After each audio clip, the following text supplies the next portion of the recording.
За земјоделците никогаш не било потешко. Од купувачите житото и оризот им го зедоа џабе. Државата не им дава субвенции. Нивите за сеидба, тие ги подготвуваат и без пари и без надеж. Тоа е само трошкови, фрлеме трошкови, на крајот ништо.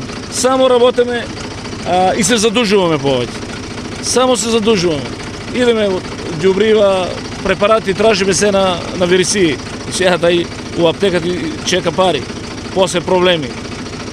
Од друга страна, трошоците не прашуваат за можностите. Ако сакаат да сеат, она што треба мора да го купат и тоа по цени повисоки од лани. 50 денара и столи са една враќа ѓубре 50 кила. А не е само една враќа да земаш. Ту треба ѓубре да земаш. Едно кило течност 5000 пари. Па това злато да е, не е толку скапо. Злато да е, не е скапо. 100 евра, едно кило течност, 5 пати го прскај. Нема фајда. Изглобија се луѓето. Изглобија се. Па нафта качува, па ѓубре, ја 120 денара едно вреќе ѓубре. И што да правам ја? Дек ќе му дек.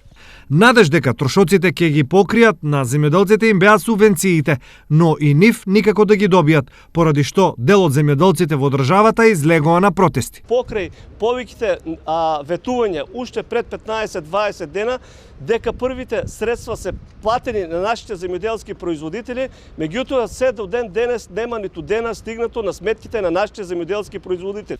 Иако за денес беа најавени протести и во Кочанско, тие не се одржаа. Од Сдруженијето на оризопроизводители Бело злато информираат дека очекуваат овие денови да добијат пари за 2015 година, а она што државата им го должи за лани би требало да им се исплати најдоцна до јуни.